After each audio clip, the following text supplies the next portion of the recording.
चलो, so let us take a question.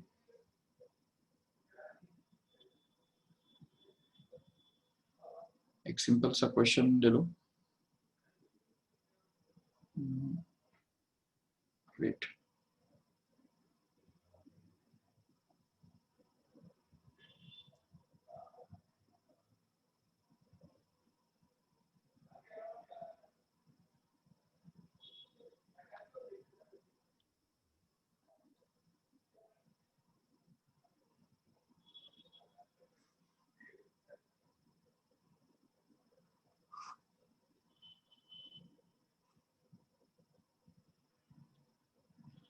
Yes, take down a question.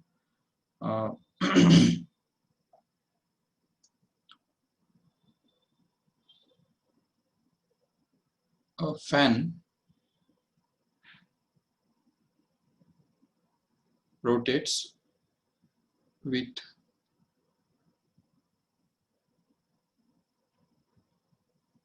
300 revolutions per minute. Okay, ये fan का जो है frequency दिया हुआ है 300 revolutions per minute. Okay, so find its frequency and period. देखो ठीक से, दोनों हमको ढूंढ के निकालने हैं. उस फैन का फ्रीक्वेंसी भी चाहिए और पीरियड भी चाहिए. कैसे हम कर सकते हैं?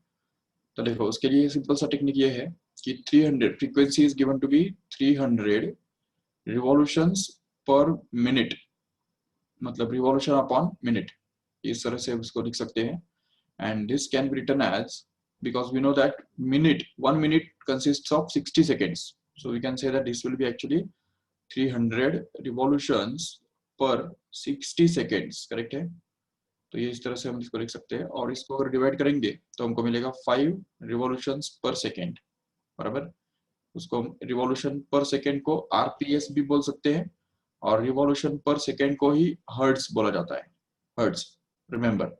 तो इसलिए फिर यहाँ पे ये बन गया हमारा फ्रीक्वेंसी. फ्रीक्वेंसी मिल गया. चलो ठीक है. Once we get the frequency, we can find out the period also. So period, as we know that it is the reciprocal of frequency, and hence we can get it as 1/5. That is going to be equal to 0.2 seconds. That's it. So here it is going to be the period. तो period भी मिल गया और ये भी मिल गया, frequency भी मिल गया. समझा ठीक से? इसमें अगर कुछ डाउट है तो पूछो.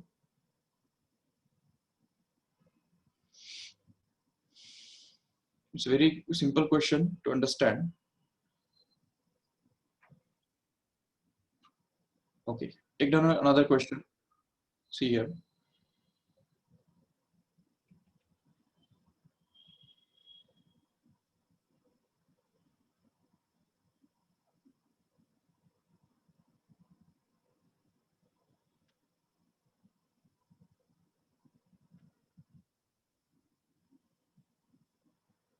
Yes, the question is that a particle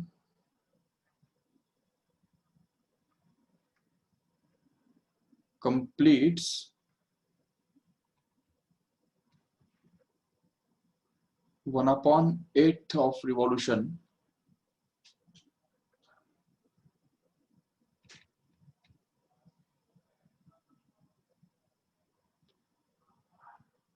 in 4 seconds. Okay, then find its period and frequency. देखो ठीक से क्या पूछा हुआ है. A particle completes 1/8 of its revolution in 4 seconds. 4 second में 1/8 revolution complete करता है. What does it mean? What will be its period and what will be its frequency then? Yes, do it fast.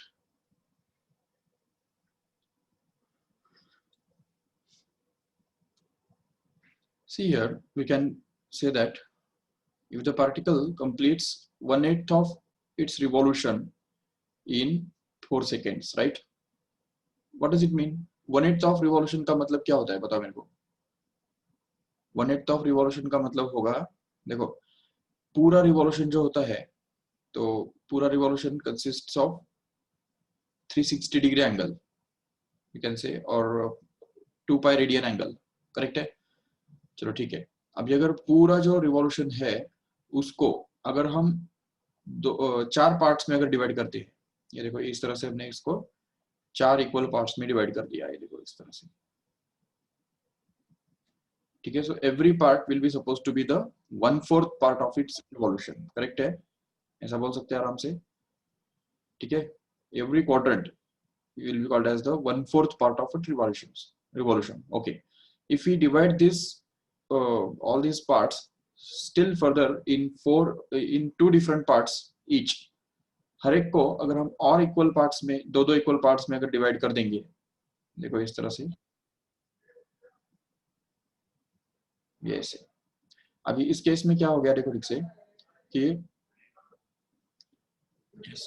ये पूरा जो circle है, तो ये circle 8 equal parts में डिवाइड हो गया, देखो this is the 1/8 part, we can say this is another 1/8 part, this is another 1/8 part, this is again another 1/8 part, and what is given here is they are saying that this 1/8 part, ये जो पहला 1/8 part जो है, it is completed in 4 seconds, ये 4 second में वो इतना part complete करता है।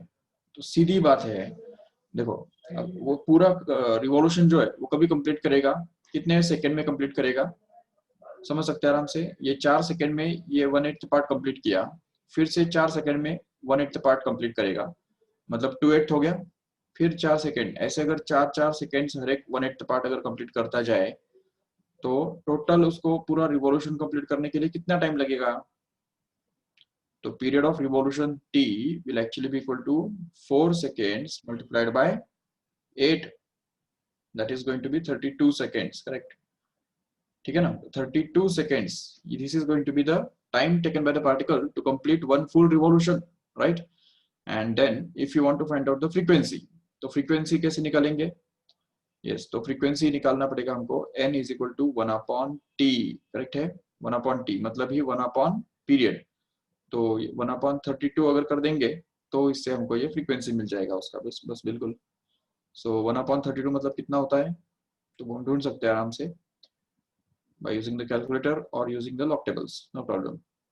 Or if you want to find out it in the RPM, अगर यहाँ पे दिया है कि find the frequency in RPM, okay, RPM का मतलब क्या होता है, revolution per minute, तो ये 1/30 जो है वो तो hertz में हो गया ना, 1/32 is going to be in hertz, right? But if you want it in RPM, that is in revolution per minute, तो वो क्या करना पड़ेगा उसको, 1/32 has to be multiplied with 60 so that we can get it in RPM, okay, तो ये बनेगा RPM के अंदर, तो वो बन रहा है, अच्छा 32 और 60 को ये भी तो कर सकते हैं, कैंसिल भी तो कर सकते हैं, 4 से 4 8 जा and 4 15 जा, so we can say that it will be 15/8, how much it is approximately, it comes out to be almost about 1.875, okay, hertz, sorry RPM, तो आरपीएम में उसका फ्रीक्वेंसी कितना हो गया, 1.875 आरपीएम, और अगर हर्ट्ज में चाहिए तो दिस ओके, 1/30 इज ओके, तो 1/32 मतलब कितना हो गया, वो उसको हम निकाल सकते हैं आराम से डेसिमल में, क्योंकि 1/32 को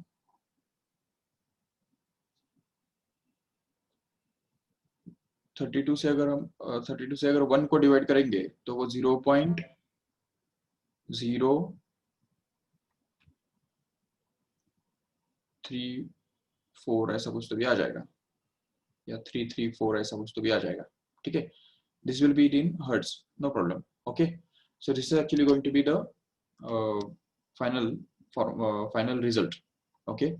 अगर तुमको दिया रहता कि the particle completes not 1/8 but 1/4 revolution in 4 seconds, तो क्या आंसर आता बताओ। 1/4 रिवॉल्यूशन 4 सेकंड में किया जा रहा है, तो पूरा रिवॉल्यूशन कितने सेकंड में करेगा, 16 सेकंड्स में करेगा, बराबर। और ऐसे केस में फिर फ्रीक्वेंसी कितना बनता था, 1/16 बनना था। और उससे भी आगे जाके अगर बोल दिया कि the particle completes half revolution, okay, half revolution in 4 seconds, then how much would be the period? Half revolutions अगर 4 सेकंड में करता है तो एक पूरा रिवॉल्यूशन कितने टाइम में कंप्लीट करेगा, 8 सेकंड में कंप्लीट करेगा। तो उसकी वजह से उसका पीरियड बनता 8, और उस केस में फिर उसका फ्रीक्वेंसी बनता 1/8। That's it. These are very very simple calculations we can understand in this way. Okay, और ऐसे केस में अगर तुमको बोला कि what is its angular velocity, then इसका अगर तुमको एंगुलर स्पीड अगर ढूंढ के निकालना है तो कैसे निकालते थे बताओ? How will you find out omega here in this case? First वाला जो क्वेश्चन था ना उसके अंदर देखो ठीक से कि the particle completes 1/8 of its revolution in 4 seconds. तो इसमें एंगुलर वेलोसिटी कैसे ढूंढ के निकालेंगे? देखो एंगुलर वेलोसिटी इक्वल टू क्या होता है, angular displacement theta upon time, correct है? तो थीटा कितना दिया है देखो, when the particle completes 1/8 revolution like this, तो ये यहां से लेके यहां तक का जो रिवॉल्यूशन है, ये वाला पार्ट जो है, इसका एंगल कितना है बता सकते हो? How much this angle is going to be equal to? Do know what is the angle of a quarter circle? 90 degree, π/2 radian, right? तो हाँ, तो उसका जो आधा है, तो π/2 का आधा अगर करेंगे तो वो हमको मिल जाएगा π/4, करेक्ट है? So here this theta is actually going to be π/4, or we can say it will be 45 degree, right? And this 45 degree or π/4 radian has to be put here in place of theta. And time के बारे में क्या, time कितना लग रहा है उसको 183 revolution complete करने के लिए? ये देखो इधर 4 सेकंड लग रहे हैं कि नहीं, तो इसलिए 4 सेकंड से उसको हमको डिवाइड करना पड़ेगा, सीधी बात।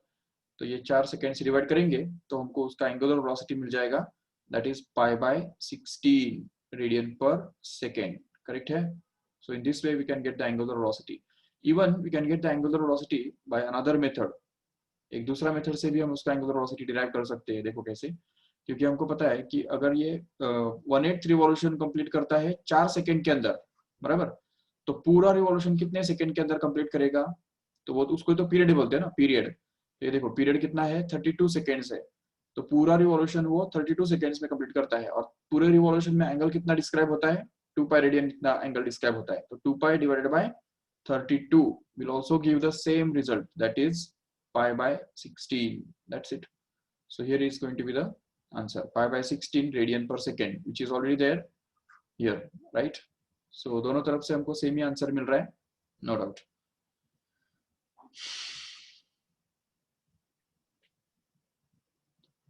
यस, और इसमें भी ये वाला जो एग्जांपल था हमारा पहला वाला, a fan rotates with the 300 revolutions per minute, find its period, frequency and angular velocity also। तो क्या करते थे बताओ, एंगुलर वेलोसिटी भी अगर निकालना है तो क्या करना था?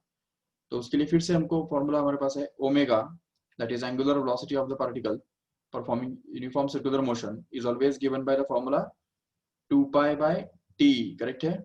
ये याद है 2π/t, क्योंकि एक सर्कुलर मोशन कंप्लीट करने के लिए उसको टी इतना टाइम लगता है, उसको एक पीरियड बोलते हैं। और एक सर्कल कंप्लीट करने के लिए जो एंगल डिस्क्राइब करता है वो, तो वो एंगल एक्चुअली 2π के बराबर हुआ करता है, इसलिए यहाँ पे 2π/t ये हम करेंगे तो हमको उसमें से मिलेगा 2π divided by this t here, which is going to be 0.2 seconds, right?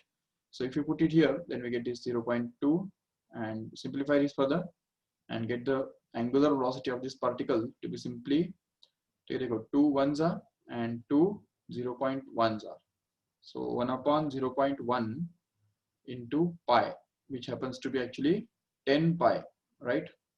10 pi radian per second. This is actually going to be the angular velocity of this particle, correct है? Yes. Okay, so let us see the next topic now in this chapter.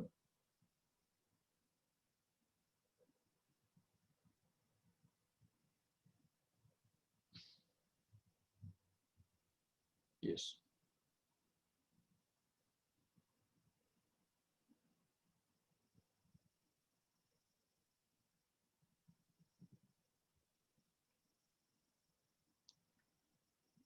Okay, what we have to do here is we have to derive the relationship between the linear velocity and angular velocity of the particle performing uniform circular motion. Okay, ये एक 2 mark का derivation ही है, the relation between linear velocity and angular velocity of a particle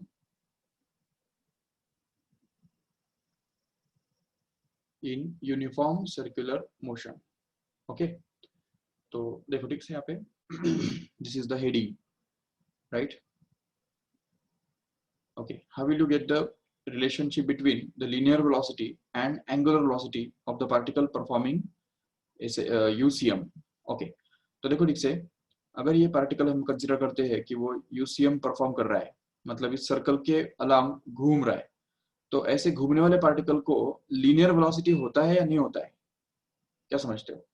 या सिर्फ angular velocity ही होता है? Tell me fast. Is the particle in performing uniform circular motion has its linear velocity or not?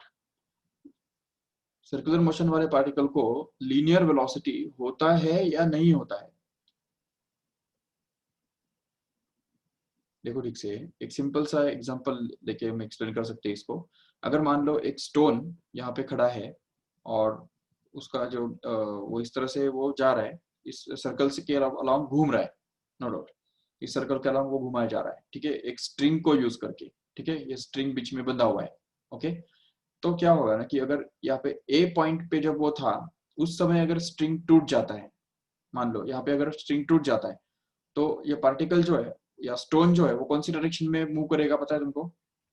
सीधा उसी direction में वो move करेगा जिस डायरेक्शन में उस समय वो जा रहा था. देखो, along the tangent to the circular path. चलो ठीक है, अगर ये स्ट्रिंग नहीं टूटता तो ठीक है, वो सर्कुलर मोशन परफॉर्म करता, लेकिन अगर स्ट्रिंग यहाँ पे टूटता तो वो इस डायरेक्शन में वो निकल जाता, राइट? अगर स्ट्रिंग यहाँ पे रह के अगर टूटता तो सीधा इस डायरेक्शन में वो निकलता था, बराबर? देखो ठीक से, तो जिस पॉइंट पे भी स्ट्रिंग टूट जाता है तो उस पॉइंट के उस पॉइंट पे जिस डायरेक्शन में वो स्टोन मूव कर रहा था उसी डायरेक्शन में वो टेंजेंशियल डायरेक्शन में थ्रो किया जाएगा, जिसका मतलब सीधा मतलब ये होता है कि the direction of velocity of the particle will be along the tangent to the circular path at every point, remember. So if you consider at point A here, तो इस ए पॉइंट पे अगर कंसीडर करते हो, जो ये पॉइंट सपोज ए है, right, तो उसमें देखा जा सकता है कि ए पॉइंट पे उसका वेलोसिटी कौन सी डायरेक्शन में था? इस डायरेक्शन में था. देखो, इसको हम बोलेंगे उसका वेलोसिटी, राइट. फिर यहाँ पे बी पॉइंट पे जो उसका वेलोसिटी है वो कौन सी डायरेक्शन में था? सर्कल के टेंजेंशियल डायरेक्शन में था. उसको हम वी डैश बोल सकते हैं आराम से, या सिंपली वी टू बोल सकते हैं. यहाँ पे सी पॉइंट पे उसका जो वेलोसिटी है तो वो सीधा टेंजेंशियल डायरेक्शन में था, tangent at that point actually. Even D point पे जो उसका वेलोसिटी है तो वो इधर टेंजेंशियल डायरेक्शन में. हर पॉइंट पे जो उसका वेलोसिटी रहने वाला है वो हमेशा कैसे रहता है? टेंजेंशियल डायरेक्शन में रहता है. ये बात अच्छी तरह से याद रखो. Okay, the velocity of the particle is always directed along the tangent to the circular path, and that is actually called as the linear velocity, remember. Yes, it's called as the linear velocity. Okay, but now if we suppose that the particle performs uniform circular motion and it has linear velocity v here, and at the same time it has the angular velocity omega also. So now we have to derive the relationship between the linear velocity and angular velocity of this particle. Okay, so suppose that the particle is at point A initially, and suppose it moves through a very small distance up to the point B here. Okay, तो B इस point पे वो move करता है, ऐसा मान लेते हैं. चलो,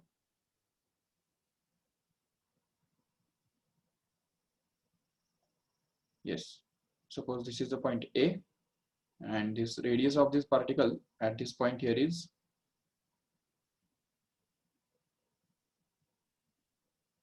suppose r. ये उसका रेडियस हो गया इस पॉइंट के ऊपर का. But suppose after some time delta t, the particle moves to the point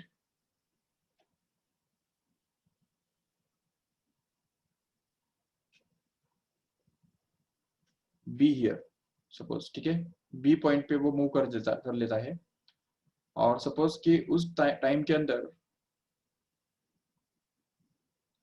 उसका जो वेलोसिटी है वो इस डायरेक्शन में बनता है, ठीक है। तो हम देख सकते हैं आराम से कि ये पॉइंट बी है सपोज, ठीक है, और इस ए और बी के बीच में उसने कितना डिस्टेंस ट्रेवल किया, तो वो हम देख सकते हैं आराम से। ये देखो,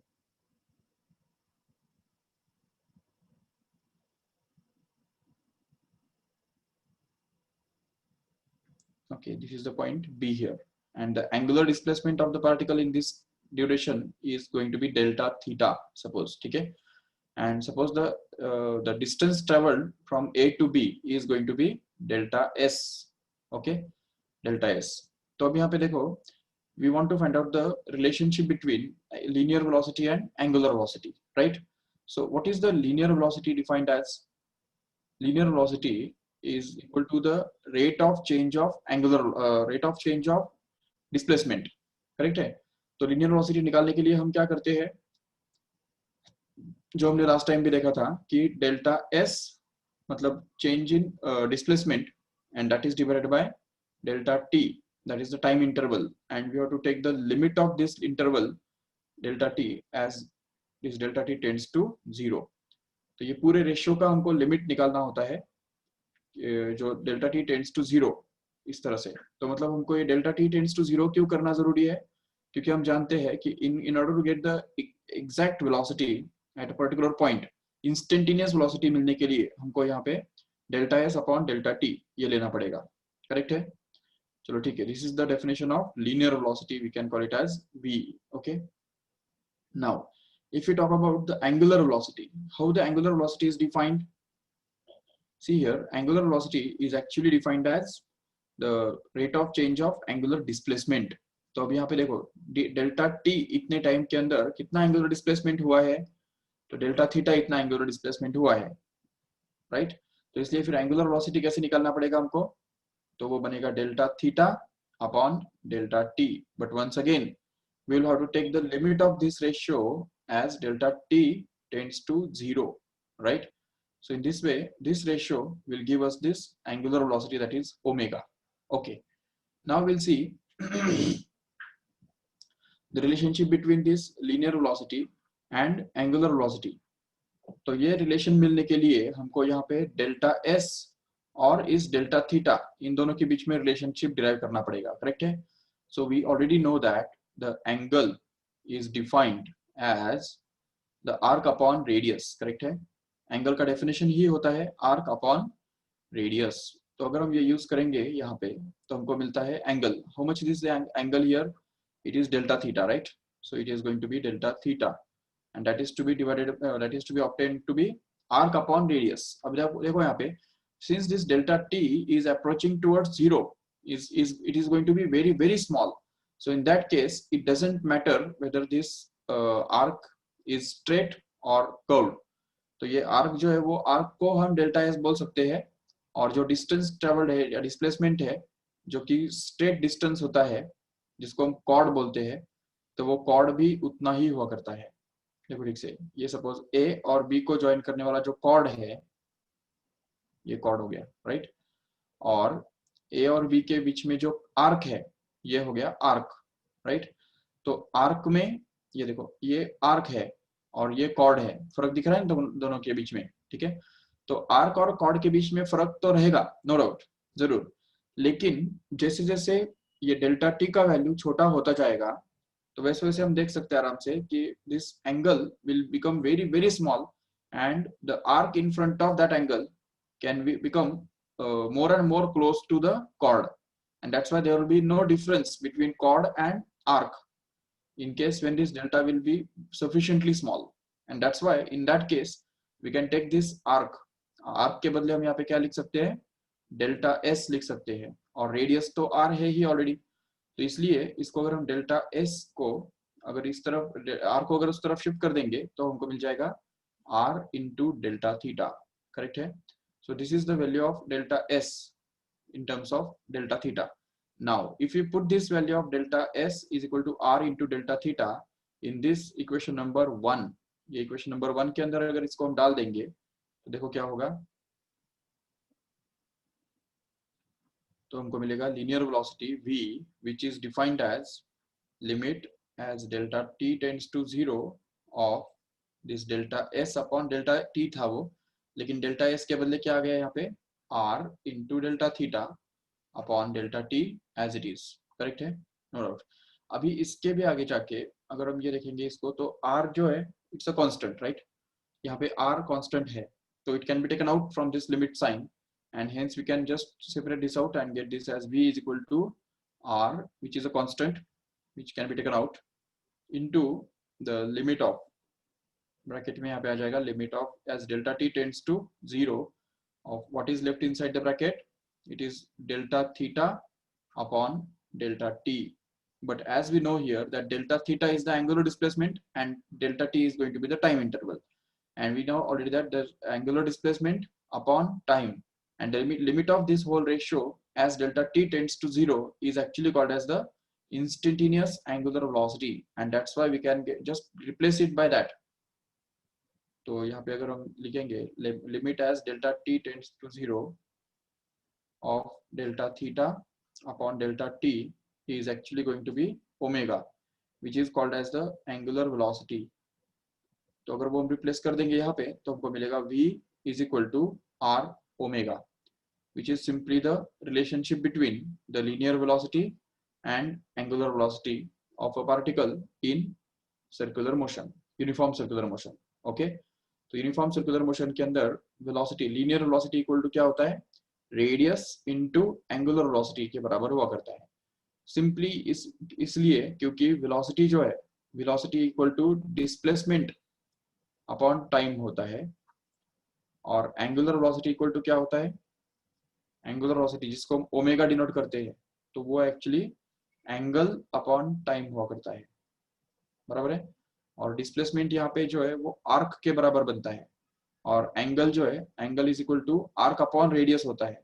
तो इस आर्क को हम क्या लिख सकते हैं, रेडियस इनटू एंगल थीटा, इस तरह से लिख सकते हैं, और नीचे जो टाइम है वो एज इट इज। तो ये delta theta upon delta T का जो लिमिट है वो एक्चुअली ओमेगा बनता है, इसलिए v is equal to R omega, ये फॉर्मूला हमको मिल जाता है आराम से in case of a uniform circular motion, remember. Okay, so this is all about the expression for our relationship between the linear velocity and angular velocity. Yes, इसमें अगर कुछ किसी को पूछना है तो पूछो जल्दी, कोई भी स्टेप अगर तुमको नहीं समझा है या कैसे आया पूछना है तो पूछ सकते हो आराम से।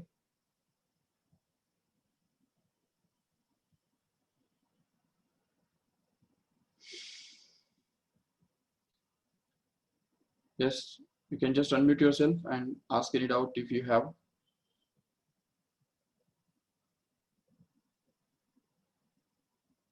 Okay, no doubt.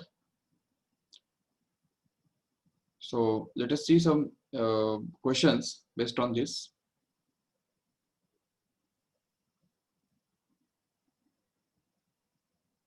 Okay, one more comment on the directions. Okay, directions के ऊपर थोड़ा सा हम बात करेंगे। देखो ठीक से, अगर मान लो कि एक पार्टिकल जो है तो वो अगर सर्कुलर मोशन परफॉर्म कर रहा है और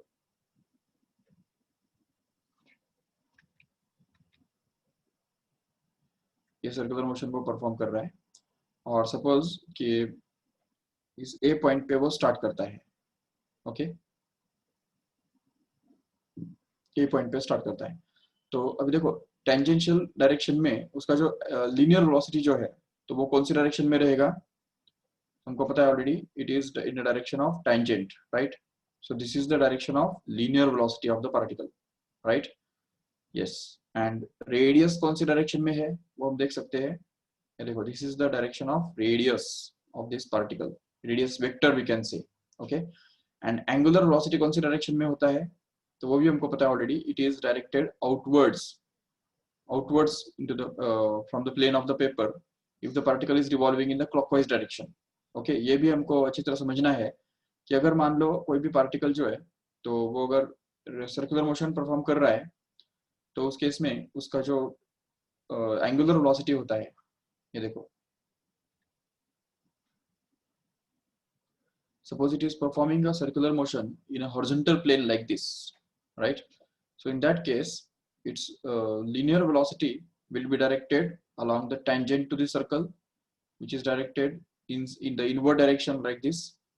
Then again radius vector is directed along the radius away from the center in this way, right? And at the same time the angular velocity will actually be directed at right angles to the plane of this circle, and it is upwards. It is always given by right hand rule. Remember इसको हम right hand rule से निकाल सकते हैं. देखो ये omega बार जो है वो right hand rule से निकाला जाता है और वो एक्सियल डायरेक्शन में होता है, एक्सिस के डायरेक्शन में, और ये जो है वो v बार का डायरेक्शन है, v बार, और ये जो है ये r बार का डायरेक्शन है. देखो ठीक से, तो v बार, ओमेगा बार और r बार ये तीनों जो है वो एक दूसरे को पेयर वाइज परपेंडिकुलर हुआ करते हैं. देखो इस तरह से ये डायग्राम के अंदर जैसे हम दिख रहा है कि नहीं. देखो कोई भी पार्टिकल अगर ऐसे अगर घूम रहा है इस तरह से, देखो तो तुमको अगर बताना है ठीक से, तो देखो अगर कोई पार्टिकल इस तरह से हॉरिजॉन्टल सर्कल्स के अंदर अगर घूम रहा है तो उस केस में उसका जो है एंगुलर वेलोसिटी हम कैसे निकालेंगे? How will you get a direction of angular velocity? So we will turn the fingers of right hand in the same direction as that of the turning of the particle, and thumb will give us the direction of angular velocity in that case. Remember, the angular velocity will be directed along the thumb according to its direction is found out by right hand rule. Remember, right hand rule से उसका direction निकाला जाता है. तो हमेशा याद रखो कि अगर समझो फैन इस तरह से घूम रहा है, ठीक है, तो उसका एंगुलर वेलोसिटी कौन से डायरेक्शन में होगा? ऊपर की तरफ. अभी ऊपर की तरफ का मतलब ये नहीं कि वो ऊपर जाने वाला है, नहीं. It tells us that direction is anti-clockwise, right? And if it is moving clockwise like this, so in that case once again we will turn our fingers of right hand in the same direction as that of the turning, and we'll get the direction of the thumb to point in the direction of angular velocity. तो जिस direction में thumb हमको मिलेगा तो वो thumb का जो direction है वो एंगुलर वेलोसिटी का डायरेक्शन होगा. याद रखो ठीक से. The direction of angular velocity is always to be found out by right hand rule. Right hand screw rule भी बोलते हैं इसको, ठीक है.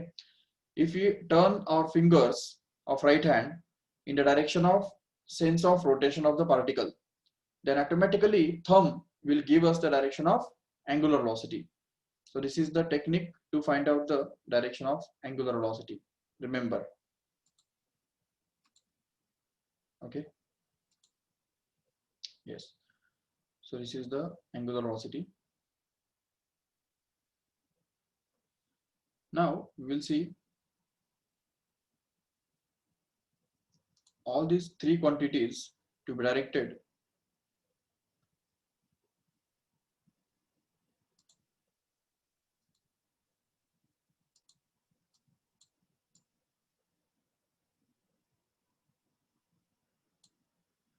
देखो अगर तीनों क्वांटिटीज को अगर हमको एक ही ग्राफ पेपर पे या एक ही अगर बोर्ड पे देखना है, तीनों कौन से समझा ठीक से? एक तो लीनियर वेलोसिटी, दूसरा एंगुलर वेलोसिटी और तीसरा रेडियस. ठीक है, रेडियस वेक्टर. ठीक है, तो देखो ठीक से ये सपोज पार्टिकल का सर्कुलर मोशन, ठीक है, जिसमें पार्टिकल जो है तो उसका जो वेलोसिटी है it is directed in the tangential direction in the inwards, right, like this, right? Then again the angular velocity will be directed in this direction at right angles to the plane of this circle, and the radius vector is going to be directed along the radius away from the center in this way, right? तो ये तीनों जो directions है तो वो हमको यहाँ पे मिल रहे हैं. सो इसमें ये जो है वेलोसिटी जो है वो velocity is directed in the tangential direction. r bar, that is radius vector, is directed along the radius away from the center in this way, and this angular velocity will actually be directed by right hand rule at right angles to the plane of this circle. तो इस circle के plane को ही वो perpendicular रहेगा ऊपर की तरफ इस तरह से. तो ये तीनों जो है वो एक दूसरे को परपेंडिकुलर है. देखो ठीक से दिख रहा है एक दूसरे को perpendicular. All these three are going to be perpendicular to each other like this. See, this r bar can be shown by a vector which is directed upwards, then rightwards. Okay, then this omega bar can be shown by a vector which is directed upwards, right? And at the same time, this velocity can be shown by a vector which is directed inwards like this. तो ये तीनों जो है वो एक दूसरे को perpendicular है. चेक करो एक बार ठीक से. ये देखो यहाँ पे एक राइट एंगल बन रहा है, दिख रहा है ठीक से.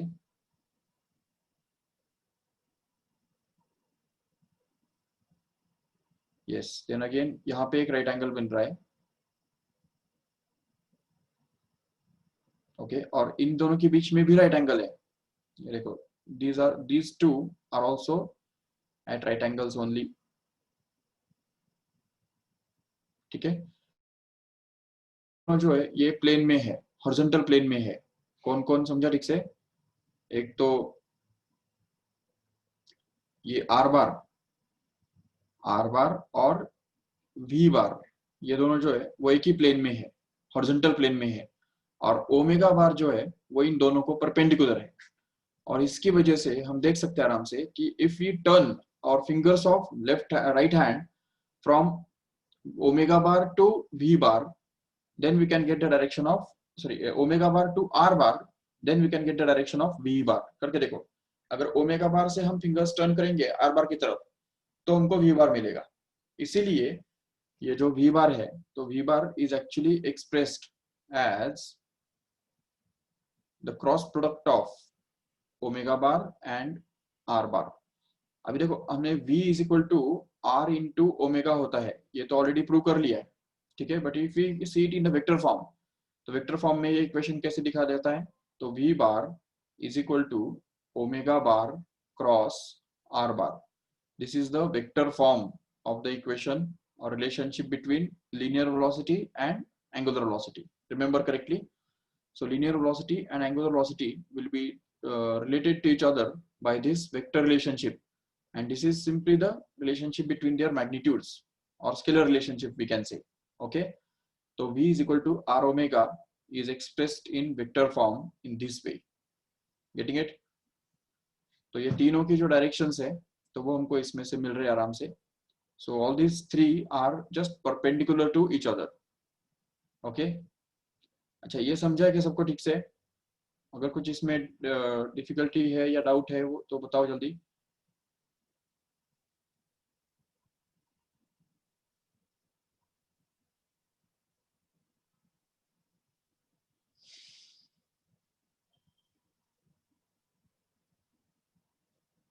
Yes, no doubt.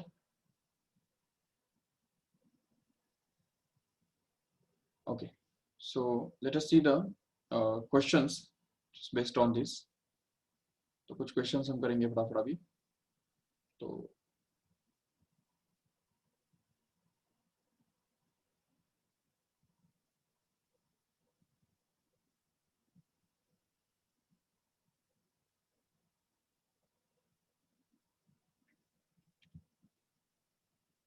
yes, see here, find the linear velocity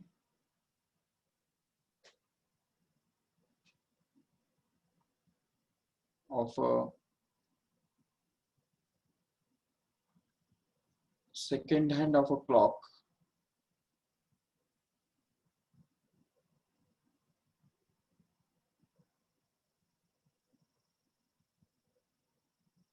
which is 10 centimeter long. Yes, or you can say linear velocity of the tip of, ऐसा हम बोलेंगे, क्योंकि linear velocity कौन से पॉइंट का निकालना है वो मैटर करता है.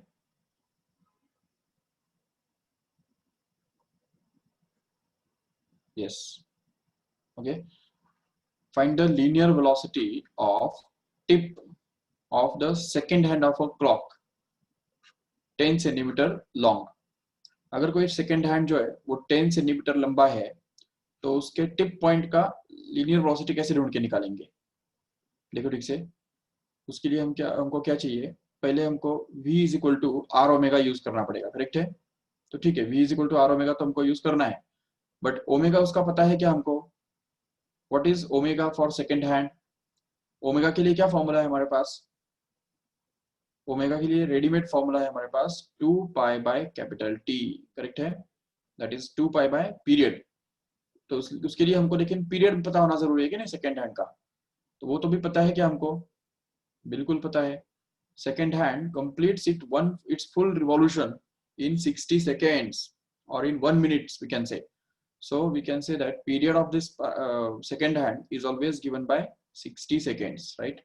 So that we can get this omega to be simply 2 pi by 60, which happens to be pi by 30. ये हमने कल भी निकाला था अगर आपको याद है, ठीक है, radian per second, right?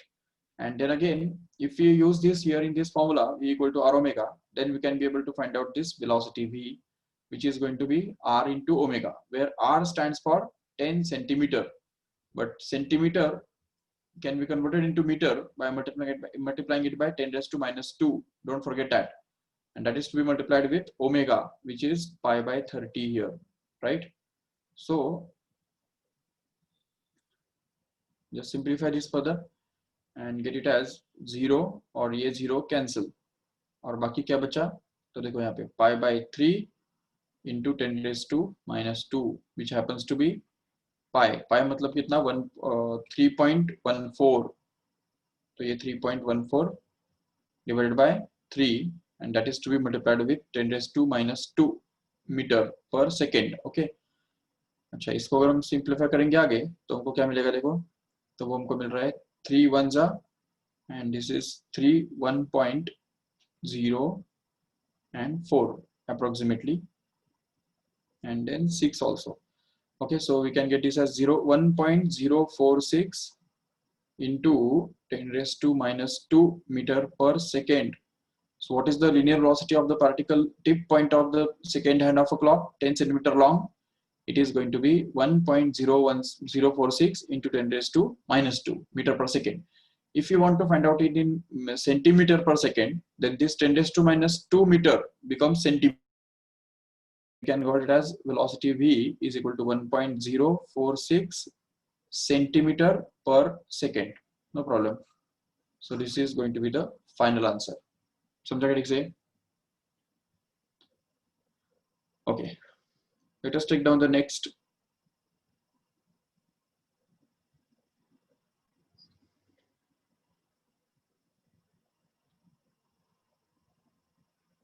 Find the linear velocity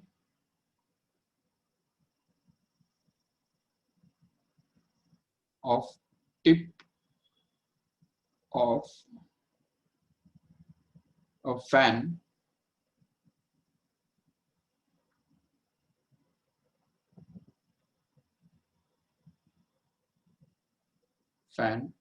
rotating at 120 rpm, whose blades are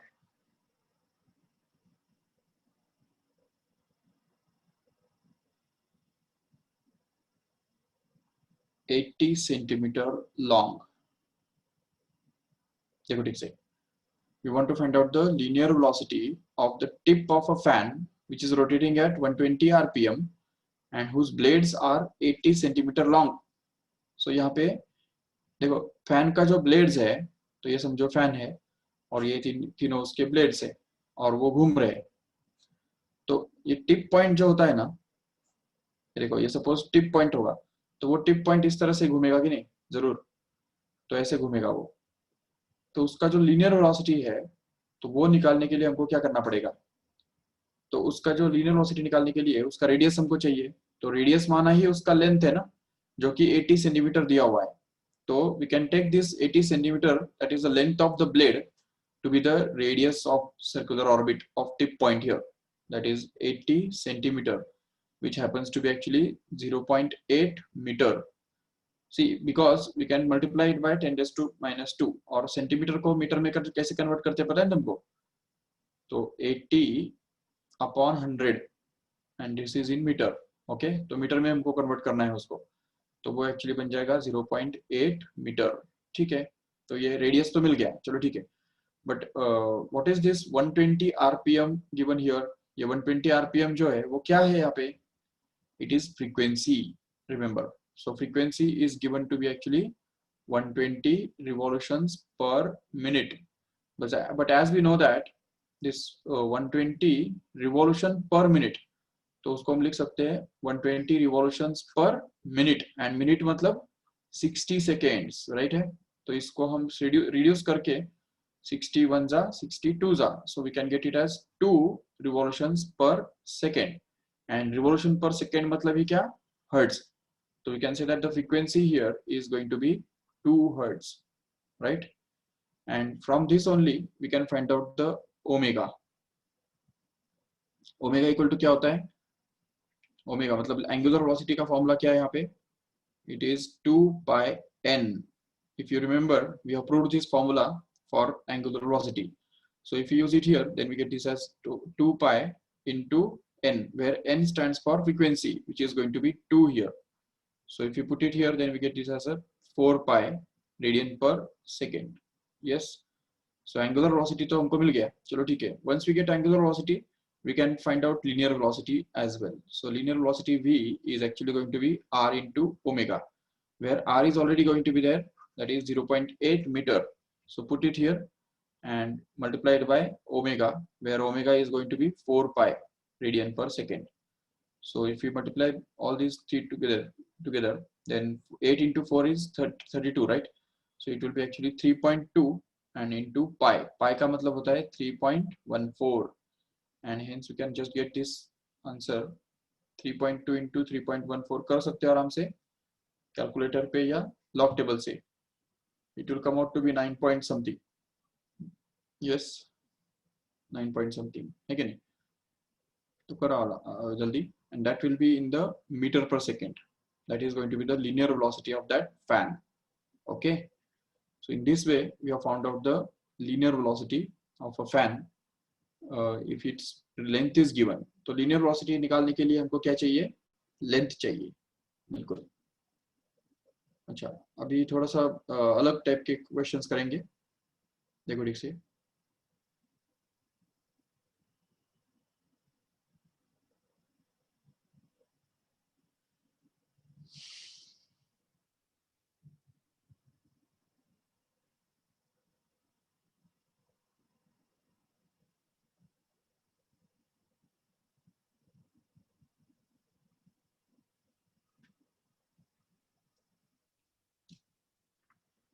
okay, तो यहाँ पे हम रुकते हैं। तो ये जो हमने देखा आज लिनियर वेलोसिटी और टेंजेंशियल वेलोसिटी के बारे में और उनके बीच में का रिलेशनशिप, चलो ठीक है। अच्छा, टाइम टेबल के बारे में कुछ क्वेश्चंस है क्या किसको?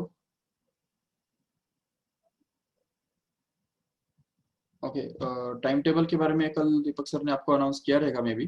तो टाइम टेबल आपका जो चेंज हो रहा है, तो उसके अंदर मॉर्निंग में जो है 2 लेक्चर्स आपके लगाए जा रहे हैं, बराबर? तो आज भी आपको 2 लेक्चर्स थे मॉर्निंग में, और आफ्टरनून में मतलब इवनिंग में आपको 4 लेक्चर्स लगाए जा रहे हैं, ठीक है? 4 लेक्चर्स। तो that is the small change in the time table actually. So morning में पहले क्या थे, पहले 3 लेक्चर मॉर्निंग में चल रहे थे, और 3 लेक्चर इवनिंग में चल रहे थे, मतलब 3, 4 और 5 ऐसे बजे, 3 बजे एक, 4 बजे एक और 5 बजे एक, ऐसे 3 लेक्चर्स इवनिंग में, और मॉर्निंग में 3 लेक्चर्स, ऐसे टोटल लेक्चर्स चल रहे थे, 6 लेक्चर्स चल रहे थे, बराबर? तो अभी भी 6 लेक्चर्स ही चल रहे हैं। सिर्फ टाइम टेबल में जो चेंज जो है वो यही है कि मॉर्निंग में आपके 2 लेक्चर्स रहेंगे, ठीक है? और वो भी आपको अटेंड करने हैं एक्चुअली, तो वो भी आपको कंपल्सरी अटेंड करने हैं सभी को, ठीक है ना? सो अकॉर्डिंगली, एंड उसके बाद जो आफ्टरनून में जो है,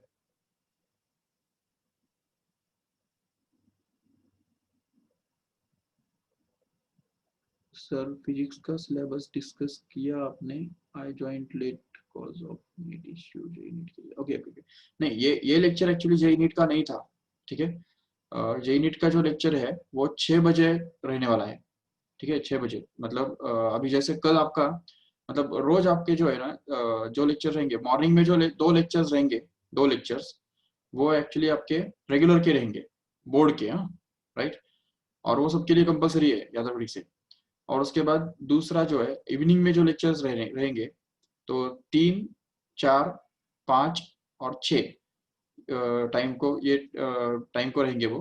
तो मीन्स उसमें से दो लेक्चर्स जो रहेंगे वो रेगुलर बोर्ड के रहेंगे, और दो लेक्चर्स आपके जेई नीट के रहेंगे।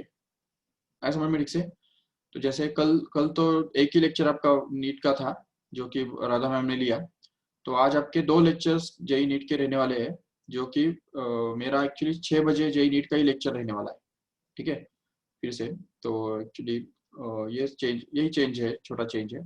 तो रोज आपके टोटल अगर कुल मिला के अगर देखेंगे, टोटल पूरे दिन भर के अगर देखेंगे, तो टोटल 4 लेक्चर्स रेगुलर के रहेंगे और 2 लेक्चर्स जेई नीट के रहेंगे।